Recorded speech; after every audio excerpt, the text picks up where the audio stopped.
ራታን ታታ እቲ በሃብቲ ሓጎሰይ ግዛእን ዝበለ ህንዳዊ ቢልዮነር is that people should do what they believe is the right thing to do. Try to make a difference. ራታን ታታ ካብቶም ኣብ ህንዲ ይኹን ብደረጃ ዓለም ፍሉጣት ሃፋትም ሓደ እዩ። ታታ ኣብ ህንዲ ፍሉጥ ወናኒ ፋብሪካ እዩ ነይሩ።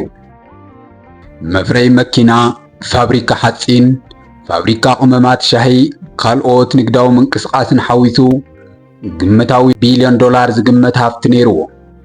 ካብ ንግዳዊ ምንቅስቃስ ብዝዘለለ ድማ ታታ ሶንስ ዝበሃል ገባሪ ሰናይ ትካል ነይርዎ።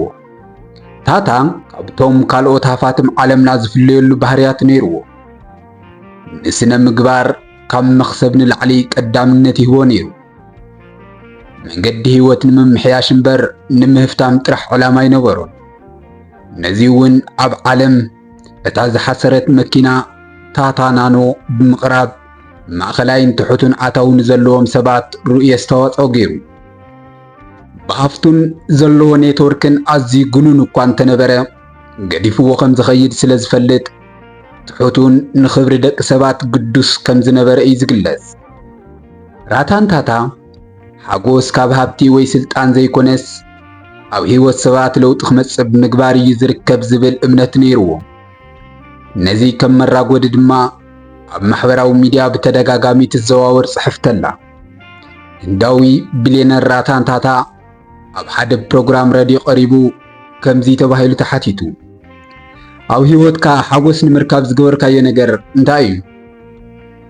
ቢልዮነር ራታን ታታ ድማ ከምዚ ክብል ይምልስ፣ ኣብ ህይወተይ ሓጎስ ንምርካብ 4 ደረጃታት ሓሊፈ እየ። ኣብ መወዳእታ ድማ እቲ ትኽክለኛ ጣዕሚ ሕጉስ ህይወት ረኺበ እዮም። እቶም 4 ደረጃታት ምንጭ ሕጉስ ህይወተይ ቀዳማይ ገንዘብ ወይ ሃፍቲ ዝርከበሉ መንገድታት ምእላሽ እዩ ነይሩ። ሜላታት ምንጭ ሃፍቲ ኣልሸ ረኺበ ሃፍታም ኮይነ ግን ሓጎስ ክረክበ ይከኣልኩን። ብምቕጻል ናብ ካልኣይ ደረጃ ክባራት ዝኾኑ ንብረታት፣ መኪና፣ ገዛውቲ ምግዛእ እዩ ነይሩ።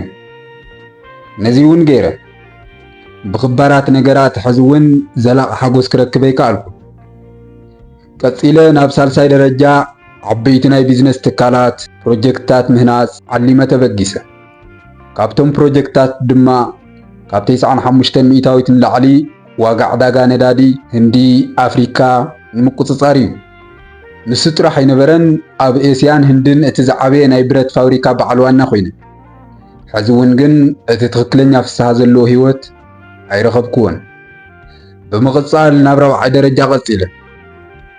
ሓደ ዓርከይ ዝሓተተኒ ነገር ነይሩ። ምኻድ ንዘይኽእሉ ዝተወሰኑ ህፃውንቲ ዊልቸር ንኽገዝእ እዩ። ን200 ዝኾኑ ህፃናት ዊልቸራት ገዝእ። እቲ ዓርከይ ግና ንኻልኣይ ግዜ ሓደ ሕቶ ሓቲቱኒ።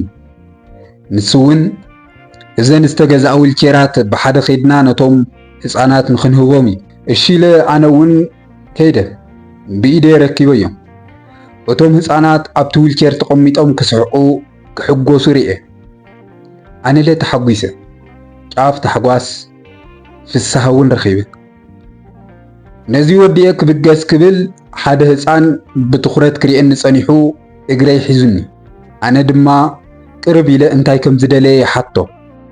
ኣብዚ ግዜ እቲ ቆልዓ ዝተዛረበኒ ዘረባ ተደኒቐ ጥራሕ ዘይኮነስ ንህይወት ዝሪአሉ ዝነበርኩ መንገዲ ንኽቕይር ይገይሩኒ። እቲ ቆልዓ ከምዚ ኢልኒ፣ ኣብ ገነት ተረኺበካ ገጽካ ፈሊኽ ዝክረካ ደሊ እየ። እሽዑ እውን ደጊመ ከመስግነካ እየ ኢሉኒ። እቲ ናይ መጨረሻ ዝበሃል ሓጎስ ኣብዚ ረኺበ እዩ ይብል ራታን ታታ። ናትና ሃፋትም ከም ራታን ታታ ነቶም ብተፈጥሮ ይኹን ሰብ ሰራሕ ሓደጋታት ኣካሎም ዝጎደሉ ነቶም ምእንተ ሃገርን ህዝብን ክተት ተባሂሎም ምስ ሙሉእ መሓውሮም ወፊሮም ዝተሰንከሉ ሓርበኛታት ዝሕግዙ ክንደየና እዮም። ብስሩ እውን ዝሞቱ እቲ ፍሰስ ተፋሰስ ምቹው ናብራ ገዲፎምዎ ዝኸዱ ደኸ ይመስሎም? መልሲ ካብ ትዕዝብትኹም እቲ ካብ ባሕረኛታት ኣብ ሙምባይ ዝተወልደ ራታን ታታ ሽግር ዘለዎ ህይወት ከመይ ምዃኑ እኳ ኣይፈልጦን ዝነበረ ምክንያቱ ኩሉ ተማሊኡሉ ኣብ ምቹው ቤተ መንግስቲ ይዓብዩ ካብ ሻው ጀሚሩ ድማ ጽኑዕ ስነ ምግባር ዘለዎ ሰብ ነይሩ ካብ ሞምባይ ዝጅምር ትምህርቲ ታህታ ወዲ 15 ዓመት ምስኮነ ብ1955 ካብቲ ኣብ ከተማ ኒውዮርክ ዝርከብ ቤት ትምህርቲ ሪቨርድል ተመሪቑ ድሕሪዚ ብ1962 ካብ ዩኒቨርሲቲ ኮርነል ብኣርኪቴክቸር ቀዳማይ ዲግሪ ተመሪቑ ጸኒሑ ከዓ ብ1975 ካብ ሃርቫርድ ብቢዝነስ ኣድሚኒስትሬሽን ተመሪቑ እዚ ኩሉ ትምህርትን ሃፍትን ግን ከም ገለገለ ደቂ ዓድና ንትዕቢትን ጃህራን ይተጠቐመሉ ከምቲ ምንጭ ሓጎስ ህይወት ደቂ ሰባት ምቕያር እዩ ዝበሎ ናብራ ደቂ ሰባት ፍሉይ ድማ ህይወት ጉድኣት ኣካል ከም መሓይሺ ሓሊፉ እቲ መሃብ ዘይስልኪ ወራታንታታ ብ9 ጥቅምቲ 2024 ኣብ 86 ዓመቱ ኣብ ሞምባይ ዓሪፉ ሞቱ ዳርጋ ኢንዱስትሪ ህንዲ ዘብቅዕሉ እዋን ጌርካ እዩ ዝርአ መራሕትን ነጋዶን ነቲ ብዓራኢ ራታንታታ ዝገበሩ ዓብዪ በርክቶ ኣፍልጦ ብምሃብ ካብ ዝተፈላለየ ኩርናዓት ዓለም ብዙሕ ክብሪ ኣውሒዞምሉ እዮም ቀዳማይ ሚኒስትር ህንዲ ናራንድራ ሞዲን ካልኦት መራሕቲ ዓለምን ነቲ ኣብ ግብረ ሰናይ ዝነበሮ ነቕ ዘይብል ቆራጽነት ብግብሪ ምስጋኖም ገሊጾም እዮም